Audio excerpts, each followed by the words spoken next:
नमस्कार। नई दिशाएं कार्यक्रम में आप सभी का स्वागत है।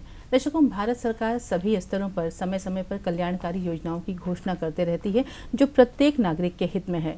लेकिन ये योजनाएं सफल तभी होती हैं जब लोगों को इन योजनाओं की सही जानकारी हो। वैसे तो बहुत सारी योजनाएं हैं, लेकिन आज हम बात करेंगे आयुष्मान भवा के बारे में। जानकारी देने के लिए हमारे स्टूडियो में मौजूद हैं doctor Priyanka Yadav, assistant professor community medicine AIIMS. Doctor Priyanka, बहुत बहुत स्वागत है आपका प्रोग्राम में। धन्यवाद। नमस्कार।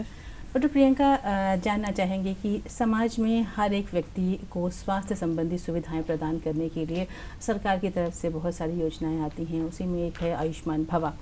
तो जानना चाहेंगे कि ये कौन सी योजना है, कब इसकी शुरुआत हुई और क्या विशेषताएं रहीं? जी, तो आयुष्मान भव जैसा कि इसका मतलब होता है कि आपकी आयु लंबी हो।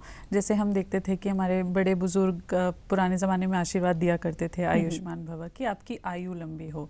तो ये जो है हमारी सरकार की एक कोशिश है कि भारत में रहने वाले हर वासी की सेहत अच्छी रहे और उनकी आयु लंबी हो। तो उसके तहत अभी 13 सितंबर को हमारी आदरणीय राष्ट्रपति जी ने इसका उद्घाटन किया था और इसके तहत सेवा पखवाड़ा भी जारी किया गया, जो 17 सितंबर हमारे आदरणीय प्रधानमंत्री जी का जन्मदिन है। उस दिन से लेकर गांधी जयंती तक 2 अक्टूबर तक सेवा पखवाड़ा भी मनाया गया, जिसके अंडर कई सारे कदम उठाए गए कि हम हर द्वार तक, बिल्कुल आखिरी मील तक जो है स्वास्थ्य संबंधित जो भी सेवाएं हैं जहाँ पे नहीं मिल पा रही हैं वहाँ तक भी पहुँचाएं। तो इसकी विशेषता क्या रही?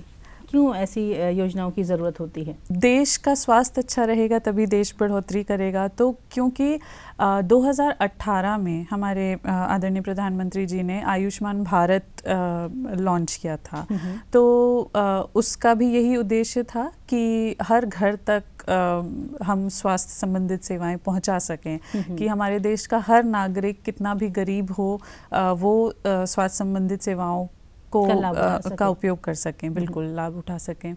तो 2018 में जब आयुष्मान भारत लॉन्च किया गया था, उसके तहत 2 कदम उठाए गए थे। एक तो था कि जो हमारे देश में जितने भी सब सेंटर्स हैं, जो प्राइमरी हेल्थ सेंटर्स हैं, जो बिल्कुल गांव में, जो सबसे पूरे हेल्थ केयर सिस्टम के जो सबसे नीचे लेवल पे आते हैं, जो दूर दूर तक सेवाएं प्रदान करते हैं, उनको हेल्थ एंड वेलनेस सेंटर में बदला जाए। क्योंकि ये देखा गया कि हालांकि हमने इतने सारे सब सेंटर्स और प्राइमरी हेल्थ केयर सेंटर्स बनाए, मगर उनमें सर्विसेज उतनी हम प्रदान नहीं कर पा रहे थे लोगों को। तो उसको थोड़ा सा और बढ़ाने के लिए, उसको अपग्रेड करने के लिए उनको हेल्थ एंड वेलनेस सेंटर में बदला जाए। और दूसरा बहुत ज़रूरी कदम था प्रधानमंत्री जन आरोग्य योजना, जिसके तहत जो गरीब लोग हैं, कुछ उनका क्राइटेरिया होता है, तो जो लोग उसमें आते हैं उनको कम से कम उनके परिवार को 5 लाख तक का कवरेज हर साल दिया जाए, जितने भी स्वास्थ्य संबंधित खर्च हो। तो वो इंश्योरेंस की तरह है एक, कि मतलब इस देश का हर व्यक्ति, गरीब से गरीब इंसान भी अपना स्वास्थ्य ठीक रख पाए। तो जब ऐसी योजनाओं की पहल होती है, ऐसी योजनाएं शुरू की जाती हैं, तो कुछ कदम जो उठाए जाते हैं उसकी प्रक्रिया क्या रही? तो आयुष्मान भवा की प्रक्रिया क्या रही? जी, तो इसमें 3 मुख्य कदम उठाए गए थे। एक आयुष्मान आपके द्वार, दूसरा है आयुष्मान सभा, और एक है आयुष्मान मेला। तो अब आयुष्मान आपके द्वार जो है, इस आयुष्मान भवा के लॉन्च होने के बाद इसका तीसरा वर्जन, जो 3.0 हम कहते हैं, क्योंकि क्या हुआ था कि जब आयुष्मान भारत लॉन्च हुआ था मिशन, तब हर घर में ये पहुंच नहीं पाया था। हमारे उन जो क्राइटेरिया थे उसके हिसाब से करीब 10 से 12 करोड़ परिवार इसके लिए एलिजिबल थे, बट हर घर तक पहुंच नहीं पाया था। तो इसलिए 2021 में आयुष्मान आपके द्वार पहला आया, जिसके टाइम पे आयुष्मान कार्ड दिए जा रहे थे लोगों को, और उस समय कागजी कार्ड होते थे जो 30 रुपए के शुल्क पे मिल जाते थे। पर देखा गया कि उतने लोगों का कार्ड नहीं बन पाया, तो फिर 2022 में इसको दोबारा रिवाइज किया गया। तब आया आयुष्मान आपके द्वार 2.0, जिसमें निःशुल्क कर दिया गया इसे, और फ्री पीवीसी कार्ड्स सबको मिलने लगे। तो जब ये कदम उठाया गया तो उस टाइम पे 10 करोड़ से ज़्यादा कार्ड बांटे गए। फिर भी देखा कि क्योंकि 10 करोड़ परिवार यानी लगभग 50 करोड़ लोगों तक ही पहुंचना चाहिए, तो वो नहीं हो पाया था। तो अभी आयुष्मान भव के तहत इसको आयुष्मान आपके द्वारा 3.0 लॉन्च किया, जिसमें और भी ज़्यादा हम, जैसे पहले वाला जागरूकता बढ़ाने के लिए था, दूसरा वाला कि ये योजना निवेश कर पाए समाज में, हर कोने तक पहुंच पाए उसके लिए था, और अब जो है ये है कि हर घर पहुंचा पाए, पूरी कंप्लीट सैचुरेशन जिसे कहते हैं। तो आयुष्मान आपके द्वारा 3.0, जिसमें हम अभी तक 26 करोड़ से ज़्यादा कार्ड बांट चुके हैं। तो ये पहला कदम उठाया गया। तो यहाँ पर जानना चाहेंगे कि आयुष्मान कार्ड क्या है और इसे कैसे बनाया जाता है, इसकी क्या उपयोगिता है? जी, तो आयुष्मान कार्ड जो है बहुत ही आसान है। अभी पहले जो वेबसाइट थी उसमें केवल जो कार्यकर्ता होते थे वो ही बना पाते थे। अब जो है उन्होंने बेनिफिशरीज, जो लाभार्थी हैं, उनके लिए भी बना दिया है। तो आप खुद भी अपना आयुष्मान कार्ड, जो लोग एलिजिबल हैं इसके लिए, वो खुद भी अपना आयुष्मान कार्ड ऑनलाइन बना सकते हैं। और ये कार्ड से क्या होता है, ये कार्ड एक आपकी पहचान है कि आप ये जो प्रधानमंत्री जन आरोग्य योजना है उसके लिए आप एलिजिबल हैं। उसके तहत आपको और आपके परिवार में 5 लाख तक का कवरेज मिलेगा 1 साल में।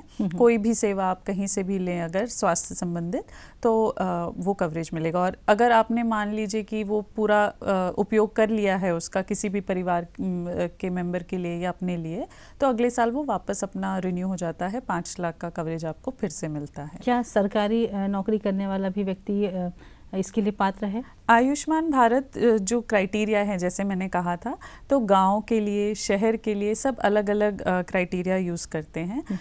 2011 में जो सेंसस हुआ था तो एक सोशो इकोनॉमिक कास्ट सेंसस बना, जिसके अंडर जो लोग इसमें फिट होते हैं उनको ये लाभ मिल सकता है इस योजना का। जो उनमें नहीं है उनको वो एलिजिबल नहीं है। तो अब उसमें कई सारे हैं। अब जैसे गाँव में वो लोग हो गए जिनके पास पक्का घर नहीं है, या जिनके पास मात्र 1 रूम का घर है और बड़ा परिवार है, या कि कोई ऐसा परिवार जिसमें 15 से 65 साल का कोई भी व्यक्ति नहीं है, क्योंकि वो हम मानते हैं कि वो लोग थोड़ा काम करते हैं या कमाने के योग्य होते हैं। तो अगर किसी घर में इस एज ग्रुप में कोई भी व्यक्ति नहीं है, या कोई ऐसा है जो किसी तरीके से अपाहिज है, विकलांग है, और उस घर में कोई भी और बुजुर्ग नहीं है उनका ख्याल रखने के लिए, तो ऐसे कई सारे क्राइटेरिया हैं जो गांव वाले हो गए। फिर शहर में देखा जाए तो जो लोग जैसे कचरा उठाते हैं, प्लम्बिंग का काम करते हैं, टेलरिंग करते हैं, ऐसे कई सारे क्राइटेरिया होते हैं। तो वो पूरी लिस्ट दी गई है। तो जब आप किसी को अगर जानना हो कि आप इस योजना के लिए क्वालिफाई करते हैं या नहीं, तो उस वेबसाइट में जाके आप अपना फ़ोन नंबर, आधार नंबर एंटर करेंगे तो वो आपको वहाँ से पता लग सकता है कि आप इस योजना का लाभ उठा सकते हैं। अगर आप उस श्रेणी में हैं तो आप बनवा सकते हैं। जी बिल्कुल। तो जैसे अभी आप जब कदम की बात हुई थी, आपने बताया 3 कदम उसके उठाए गए। एक रहा आयुष्मान आपके द्वारा, जिसके लिए आपने बताया कि 1.0, 2.0, फिर 3.0 ये किया गया। उसके बाद रहा आयुष्मान सभा, ये क्या है? तो आयुष्मान सभा, ये जब आयुष्मान भव लॉन्च किया गया था तो उसमें जैसे हमको एक प्लान उन्होंने खुद से अपनी तरफ से सुझाव के तौर पे दिया कि आप ऐसे करेंगे तो सब कुछ स्मूथली हो पाएगा। तो उसके तहत उन्होंने हमें सुझाव दिया था कि जैसे 2 अक्टूबर को एक सभा बुलाई जाए और फिर 31 दिसंबर को। तो सभा जो है, आयुष्मान सभा क्या है, कोई भी गांव या कोई भी वार्ड उस एरिया में वो सभा बुलाई जाए, जो उधर के वार्ड कमेटी मेंबर्स हैं या ऐसे जो लीडर्स हैं वो लोग ये सभा बुलाएं, जहाँ पे आशा वर्कर्स, जो भी हमारे फ्रंटलाइन वर्कर्स हैं, आंगनवाड़ी वर्कर्स ये हो गए, फिर गांव के सभी लोग, उनको बुलाया जाए। और उसमें हम उस एरिया के जो मुख्य कुछ व्यक्ति होते हैं, जैसे कोई ज़िला परिषद के मेंबर हो गए या काउंसिलर के चेयरमैन हो गए, उनको बुलाएं। क्योंकि जब कोई प्रमुख व्यक्ति आते हैं तो उनके वजह से प्रभाव थोड़ा ज़्यादा पड़ता है लोगों पे, उनकी बात की मान्यता थोड़ी ज़्यादा होती है। तो ये कोशिश रहती है। तो ये सभा बुलाकर उसमें क्या होता है कि आइडिया ये है कि एक अलग काउंटर हो जहाँ पे एक आभा आईडी बनाई जाए लोगों की और आयुष्मान कार्ड दिया जाए, जो भी उसके एलिजिबल हैं उसके लिए उनको वो कार्ड दिया जाए और वहीं पे उनकी आभा आईडी बनाई जाए। तो एक काउंटर उसके लिए हुआ। फिर एक हुआ जहाँ पे जो हमारे गेस्ट आते हैं वो जानकारी बताएं कि ये आयुष्मान कार्ड है जो सबको बनाना चाहिए, और उसी के साथ साथ उस एरिया के जो हेल्थ वर्कर्स हैं उनको भी बुलाया जाए, डॉक्टर्स हैं, कोई मेडिकल ऑफिसर हैं, वो आते हैं जो कोई जो आम बीमारियां हैं उनके बारे में जानकारी देने के लिए कि इनसे कैसे बचा जाए, इनके लिए क्या क्या सर्विसेज अवेलेबल हैं जिनका फ़ायदा उठाया जा सकता है। तो इन सब के बारे में जानकारी देना, और फिर एक होता है कि उनसे फीडबैक लेना। जो हमारे लोग आते हैं उस सभा में उनसे हम फीडबैक लें कि अभी तक जितने भी कैंप्स हुए, जो मेला वगैरह ऑर्गेनाइज हुआ है जो भी, तो उसमें क्या उनको कमी लगी, उनके हिसाब से और क्या किया जा सकता है, और जो सर्विसेज होनी चाहिए थी वो थी या नहीं, वो फीडबैक लिया जाए। तो ये 3 मुख्य कार्यक्रम होगा इस सभा का। और फिर इसी के फॉलो अप के लिए जैसे दिसंबर के एंड में एक और सभा होना चाहिए कि हम देखें कि जो जो पहला हमें सुझाव दिया गया वो हम पूरा कर पाए या नहीं, उसको हम किस तरह से सुधार कर पाए उस चीज़ में। अभी आपने आभा आईडी कार्ड की बात की, तो ये आभा आईडी कार्ड क्या है और आयुष्मान कार्ड और आभा आईडी कार्ड में क्या अंतर है? तो आयुष्मान कार्ड और आभा आईडी 2 अलग चीज़ें हैं। आभा आईडी जो है इसको ये एक 14 अंकों का अकाउंट नंबर होता है कि Ayushman Bharat health account ID, जो हर इंसान की बनती है। इस देश में जितने भी लोग हैं हर किसी की आभा आईडी बनेगी। आयुष्मान कार्ड केवल उन लोगों का बनेगा जो इस योजना के लिए एलिजिबल हैं। बट आभा आईडी जो है वो मेरी भी होगी, जो हेल्थ केयर प्रोवाइडर्स हैं उनकी होगी, आप लोगों की, सबकी होगी। तो इसमें क्या है, जैसे यूनिक आईडी होती है, पैन कार्ड होता है या आधार कार्ड हो गया, उसी तरह की ये हेल्थ आईडी है। तो जो Ayushman Bharat digital mission launch किया गया था कि सब कुछ डिजिटलाइज हो ताकि उसको मॉनिटर करना इजी हो। जैसे हम देखते हैं ना कि कहीं डॉक्टर के लिए डॉक्टर विजिट पे जाते हैं, हमने पहले कुछ जांचें कराई हुई हैं, कुछ हमारा टेस्ट हो चुका है, इलाज हो चुका है, तो वो सारे कागज़ संभाल के रखने पड़ते हैं। अगर वो ना लेके जाएं तो कोई नई जगह पे जाते हैं तो दोबारा से सारी जांच होती है, दोबारा सारा वही होता है।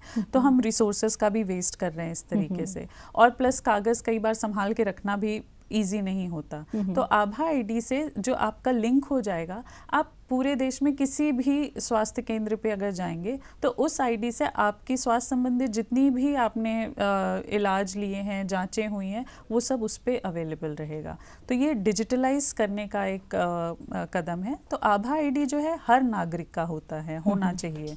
और आयुष्मान कार्ड केवल उनके लिए जो इसके लिए एलिजिबल हैं, प्रधानमंत्री जन आरोग्य योजना के लिए। प्रधानमंत्री जन आरोग्य योजना यानी PMJAY, ये क्या है और इसकी विशेषता क्या रही? जी, तो प्रधानमंत्री जन आरोग्य योजना जो है, मैंने जैसा कहा, ये एक इंश्योरेंस स्कीम है उन लोगों के लिए जो हेल्थ केयर अफोर्ड नहीं कर सकते हैं। क्योंकि कई बार देखा गया है कि अपने स्वास्थ्य पे खर्चा इतना ज़्यादा हो जाता है कि लोग गरीबी रेखा से नीचे चले जाते हैं खुद के खर्च की वजह से। तो जो लोग जिनका भला नहीं हो सकता है उनके लिए ये लॉन्च किया गया कि 5 लाख तक का कवरेज हो। तो पहले एक होता था राष्ट्रीय बीमा स्वास्थ्य योजना, तो उसमें जितने भी लोग एलिजिबल थे वो सारे के सारे इसमें एलिजिबल हैं।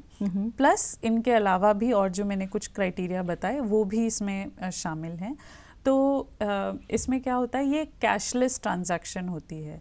आप जब कहीं अस्पताल में भर्ती होते हैं, उससे भर्ती होने के 3 दिन पहले से और भर्ती होने के 15 दिन बाद तक का आपको पूरा कवरेज मिलता है। तो उससे पहले जितनी आपकी जांच हो रही होती है या आपका कोई भी इलाज हो रहा होता है, प्रोसीजर हो रहा होता है वो, और भर्ती होने के बाद भी जो भी आपका कुछ सर्जरी होती है या कोई सर्जरी से कॉम्प्लिकेशन हो गई और आपको लंबा भर्ती होना पड़ा, तो वो 15 दिन तक का पूरा कवरेज होता है। तो इसमें जो है करीब 1400 से 1500 बीमारियां इसके अंडर कवर्ड हैं। अभी हाल ही में कोविड भी इसमें इंक्लूड किया गया है।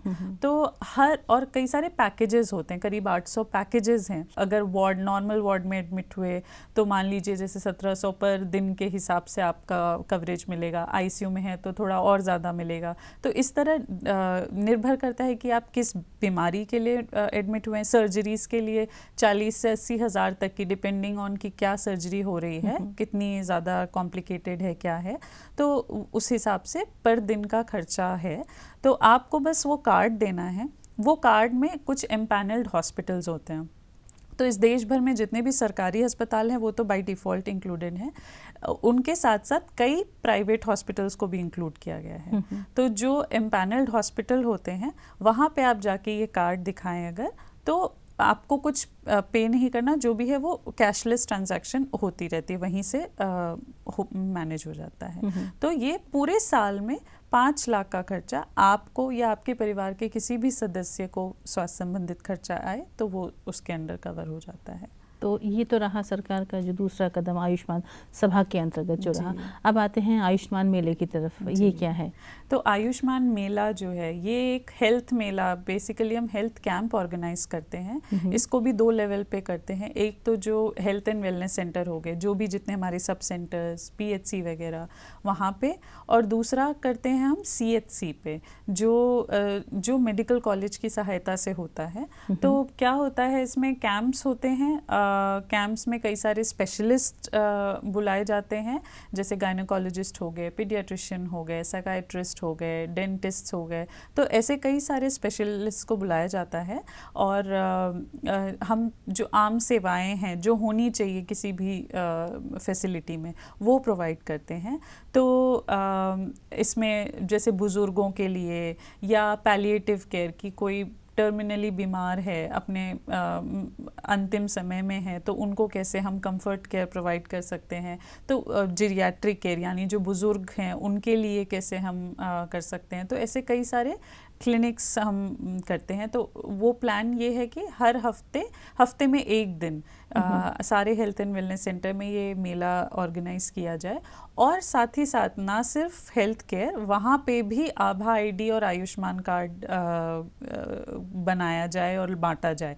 जो लोग ऑलरेडी अप्लाई कर चुके हैं, एलिजिबल है, उनको बांटा जाए, और जो लोग बनवाना चाहते हैं और एलिजिबल हैं तो उनको वहाँ पे बनाने के लिए ये भी एक फैसिलिटी है। उसी तरह सीएचसी में, जैसे सीएचसी में स्पेशलिस्ट होने चाहिए, सर्जन, गायनोकोलॉजिस्ट, एनेस्थीसिया, बट हम जानते हैं कि देश के कई सारे कोनों में जो होना चाहिए वो पूरी तरह से हो नहीं पा रहा। तो ऐसे में मेडिकल कॉलेजेस का रोल होता है, क्योंकि मेडिकल कॉलेज जो है टर्शरी केयर सेंटर होता है जिनमें सारी फैसिलिटीज़ उपलब्ध होती हैं। तो उनके साथ ये कोशिश ये भी है कि जो एनएचएम और कॉलेजेस का साथ मिलके कोलैबोरेटिव एफर्ट हो कि जो सर्विसेज यहाँ नहीं हैं वो कॉलेज प्रोवाइड करे, उनके स्पेशलिस्ट आके ये सेवाएं प्रदान करें। तो ये इन मेला में और हम जानकारी भी देते हैं कई सारी बीमारियों के लिए, ख़ास तौर पे जो नॉन कम्युनिकेबल डिजीज़ेस, जैसे हमारे डायबिटीज़ हो गया, ब्लड प्रेशर हो गया, और 3 मुख्य जो कैंसर ज़्यादा कॉमन हैं, ज़्यादा आम हैं इस देश में, उन पे फोकस किया गया है कि oral cancer, cervical cancer, breast cancer. तो इनकी स्क्रीनिंग होती है। तो नॉर्मली जो हेल्दी भी हैं, 30 साल से ज़्यादा की उम्र है, तो वो स्क्रीनिंग के लिए एलिजिबल है। तो हर किसी को हम डायबिटीज़ के लिए, हाइपरटेंशन के लिए स्क्रीन करते हैं, ब्लड प्रेशर के लिए। फिर क्या करते हैं, अब जब हमने स्क्रीनिंग कर ली, इस छोटे स्तर पे स्क्रीनिंग हुई, अब वो कंफर्म भी करना है कि वाकई में इनको, या एक बार में ये वैल्यू ज़्यादा आई है, या वाकई में इनको डायबिटीज़ है, या वाकई में इनको ब्लड प्रेशर है। तो हम फर्दर कंफर्मेशन एंड डायग्नोसिस के लिए उनको रेफ़र करते हैं हायर सेंटर में, जो सीएचसी मेला में फॉलो अप किया जा सकता है। बट इसमें ये है कि कई बार होता है हम रेफ़र कर देते हैं पर हम फॉलो अप नहीं करते, हम ध्यान नहीं रखते कि वो पेशेंट का आगे क्या हुआ। तो यहाँ पे वही कोशिश है कि सब कुछ लिंक हो, ताकि हमको पता हो कि जिस पेशेंट को हमने यहाँ पे डायग्नोस किया है उसका आगे वो बना या नहीं, वो बराबर इलाज ले रहा है, तो वो इलाज फिर यहाँ से भी ले सकता है। तो आयुष्मान मेला में ये होता है। प्लस लाइफस्टाइल काउंसलिंग की जाती है, लाइफस्टाइल मॉडिफिकेशन के लिए, जो आपका रहन सहन है उसके बारे में बताया जाता है, क्योंकि उसका बहुत ही बड़ा योगदान होता है आपके स्वास्थ्य में। तो उसके बारे में जानकारी दी जाती है। और कई सारी आम बीमारियां, अब जैसे सिकल सेल डिजीज़ एक है, उस पर भी थोड़ा फोकस किया गया है, क्योंकि जो देखा गया है कुछ ट्राइबल एरियाज़ जो आदिवासी हैं, जो इस तरह के, उनमें ये ज़्यादा पाया गया है। तो जहाँ पे ट्राइबल पॉपुलेशन थोड़ी ज़्यादा है वो लोग इस पे भी फोकस करें, वो डिपेंड करता है। तो और ये भी देखा गया, जो मेला हम ऑर्गेनाइज करने को बोल रहे हैं हर एक हफ्ते में, तो हर एक हफ्ते में कुछ एक इम्पॉर्टेंट थीम हो जिस पे ज़्यादा फोकस किया जाए, तो वो हम उस जगह के हिसाब से डिसाइड कर सकते हैं कि यहाँ पे ये बीमारी ज़्यादा है तो इस पे हम फोकस करें थीम में, तो वो उतनी छूट दी गई है। तो ये मेडिकल कॉलेज में जो हमारे डायरेक्टर हैं और फिर हमारे कम्युनिटी मेडिसिन डिपार्टमेंट के जो हेड हैं, वो कोऑर्डिनेट करते हैं बाकी सारे स्पेशलिस्ट के साथ, उनको अरेंज करते हैं। उन्होंने एक मेले का पूरा प्लान बनाया है, जैसे तो कि इस हफ्ते यहाँ पे होगा, इस हफ्ते यहाँ पे, ऐसे ऐसे करके, तो इसके तहत मेला ऑर्गेनाइज किया जाता है। ये तो रही आयुष्मान मेले की बात। जब हमने बात की कि आयुष्मान कार्ड की, आपने कहा 5 लाख तक जो सुविधाएं दी जाती हैं, कैश जो सुविधा दी जाती है, तो ये तो आपने बताया कि कौन कौन से लोग पात्र होंगे, कौन से वे लोग हैं जो इस सुविधा का लाभ नहीं उठा सकते? इसमें वो लोग आते हैं, जैसे अगर गांव में भी कोई फार्मर हैं, किसान हैं, पर उनके पास कुछ मैकेनाइज्ड मॉडर्न मशीन है, इक्विपमेंट है अपनी फार्मिंग के लिए, तो वो इसके लिए एलिजिबल नहीं होंगे। या किसी के घर में 2 व्हीलर, 3 व्हीलर या 4 व्हीलर कोई गाड़ी है, तो वो भी इसके लिए एलिजिबल नहीं होंगे। फिर किसी परिवार में कोई भी एक सदस्य भी है जिसके पास सरकारी नौकरी है, तो भी वो एलिजिबल नहीं होंगे। या मान लीजिए किसी की तनख्वाह अगर 10,000 से ज़्यादा है, तो वो भी एलिजिबल नहीं होंगे। तो ऐसे कई सारे क्राइटेरिया हैं जो मतलब हर किसी, अगर कोई पक्का घर है, ये भी है कि 5 एकड़ से ज़्यादा की ज़मीन है, तो वो भी एलिजिबल नहीं होंगे। जी, तो ये कुछ क्राइटेरिया होते हैं। तो कौन कौन से डॉक्यूमेंट्स चाहिए होते हैं इसे बनाने के लिए? जी, अब राशन कार्ड को भी इससे जोड़ दिया गया है, तो राशन कार्ड, आधार कार्ड, ये लेकर आप जाएं अपने नज़दीकी केंद्र में। तो कई सारे इन लोगों ने 4 प्राइवेट एजेंसीज़ को हायर किया है और एक कॉमन सोर्स सेंटर है जहाँ पे ये बन सकता है, वहाँ जाके बना सकते हैं, ऑनलाइन बना सकते हैं, ऑनलाइन भी आप ये सारे डॉक्यूमेंट्स अपलोड कर सकते हैं। और इवन आप कोई भी अपने स्वास्थ्य केंद्र, जो भी एम्पैनल्ड हॉस्पिटल है जो इस योजना के अंतर्गत आते हैं, उन हॉस्पिटल्स में भी जाके आप बनवा सकते हैं। तो कोशिश यही की गई है कि हर जगह इतना आसान हो जाए सबके लिए कि सभी अपना, जो लोग इसके लिए एलिजिबल हैं, वो अपना कार्ड बनवा पाएँ सभी लोग। बाहरी द्वीपों के लिए क्या सुविधाएं दी गई हैं? हर जगह मेले का आयोजन किया जा रहा है, सभा बुलाई जा रही है, यही कार्यक्रम हो रहे हैं। जो हमारे आशा बहनें हैं, उनका सबसे बड़ा योगदान होता है इसमें।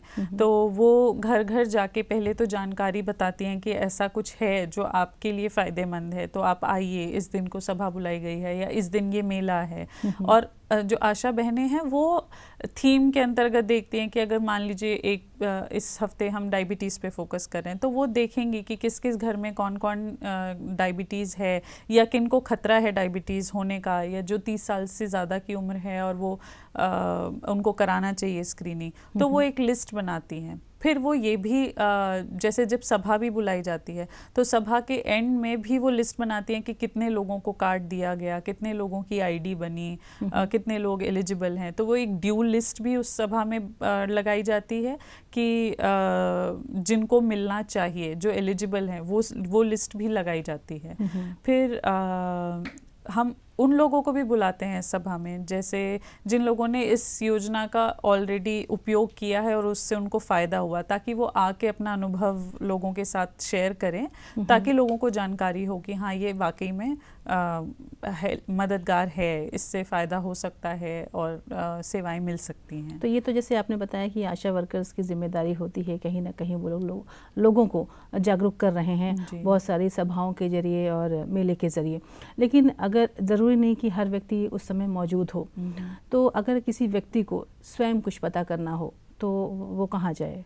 कहाँ से पता वो करें? अपने नज़दीकी किसी भी स्वास्थ्य केंद्र में पता कर सकते हैं। और आशा बहनें हम लेते भी, आशा बहनें वही होती हैं जो हमारी कम्युनिटी से ही आती हैं। उनको हम चुनते ही इसलिए हैं कि वो अपनी कम्युनिटी अच्छी तरह से जानती होती हैं और उन पे भरोसा भी ज़्यादा होता है लोगों का, क्योंकि वो उन्हीं के बीच में से आई हैं। तो कई बार वो अगर वो अवेलेबल नहीं भी है तो आशा वर्कर हमारी दोबारा जाके चेक कर लेती हैं, या किसी परिवार के सदस्य को बोल देती हैं कि आप उनको बोलें जब आएँ तो हमें बता दें, या उस तरह से, या कोई नज़दीकी केंद्र है। फिर हेल्पलाइन भी है, एक नंबर है 145555, उस पर टोल फ्री नंबर है, उस पर भी कॉल करके पूछा जा सकता है कि कोई एलिजिबल है या नहीं, या उसके बारे में जानकारी लेना हो।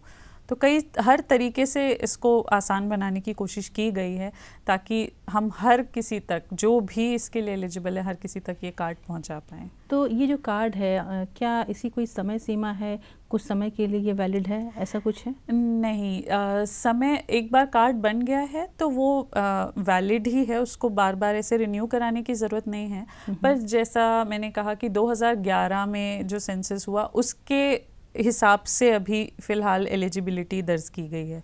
तो हो सकता है आगे जो सेंसस हो कई लोग उससे बाहर हो जाएं, तो अब जो बाद में क्राइटेरिया अगर बदला जाए या उस सेंसस के हिसाब से कुछ लोग छूट सकते हैं, तो फिर उनका कार्ड उस समय के बाद वैलिड नहीं होगा। बट एक बार बन गया है तो जब तक कुछ बदलाव नहीं आता है रूल्स में या क्राइटेरिया में, तब तक ये कार्ड वैलिड है। तो इस कार्ड को प्राप्त करने के लिए क्या किया जाता है? तो जैसा मैंने कहा, या तो आप ऑनलाइन अप्लाई कर सकते हैं। कई आयुष्मान मित्र होते हैं जो वॉलंटियर्स होते हैं हमारी कम्युनिटी के ही, जिनको आईटी में थोड़ा इंटरेस्ट होता है या जो हेल्प करना चाहते हैं लोगों की, जिनको कंप्यूटर में यूज़ करना आसान होता है, जो लोगों की मदद कर सके। तो आयुष्मान मित्र होते हैं, उनकी सहायता ले सकते हैं। अपने परिवार में कोई एजुकेटेड हैं जो कंप्यूटर यूज़ करते हैं, उनके सहायता से भी कर सकते हैं, खुद कर सकते हैं, या फिर जैसा कहा कि कॉमन सोर्स सेंटर है या अस्पताल है, कहीं भी जाकर आप कार्ड बनवा सकते हैं। जाते जाते संक्षिप्त में क्या कहना चाहेंगी आयुष्मान भवा के बारे में? यही कहना चाहूँगी कि ये एक बहुत अच्छी योजना है, बहुत सारे कदम उठाए गए हैं, सरकार ने बहुत कुछ किया है ताकि ये जो स्वास्थ्य संबंधित सेवाएं हैं घर घर पहुंच सके, बिल्कुल दूर दराज के इलाकों तक पहुंच सके। तो सब लोगों को आगे आना चाहिए और इसका फ़ायदा उठाना चाहिए, ये आपके ही भले के लिए है। और उन लोगों से बात करें जो इनका फ़ायदा उठा सकें, ताकि आपको भी विश्वास हो, आपको भी समझ आए कि कैसे, और हिचकिचाना नहीं चाहिए। आपके आसपास जो भी स्वास्थ्य केंद्र है वहाँ जाकर आप ज़्यादा जानकारी इसके बारे में ले सकते हैं। तो डॉक्टर प्रियंका, आप कार्यक्रम में आई और आयुष्मान भवा के बारे में चर्चा की। समय देने के लिए बहुत बहुत शुक्रिया आपका। धन्यवाद। तो दर्शकों, आयुष्मान भवा एक ऐसी योजना है जिसके तहत जो आर्थिक रूप से जो कमज़ोर लोग हैं वो भी इसका लाभ उठा सकते हैं। साथ ही इस योजना का उद्देश्य यही है कि इसके ज़रिए उन लोगों की मदद करना जिन्हें स्वास्थ्य संबंधी आवश्यकताएं हैं। तो अगर आप इस श्रेणी में आते हैं, जो भी क्राइटेरिया बताई गई है उस श्रेणी में अगर आते हैं तो इसका लाभ अवश्य उठा सकते हैं। अब इस प्रोग्राम को यहीं विराम देते हैं। नमस्कार।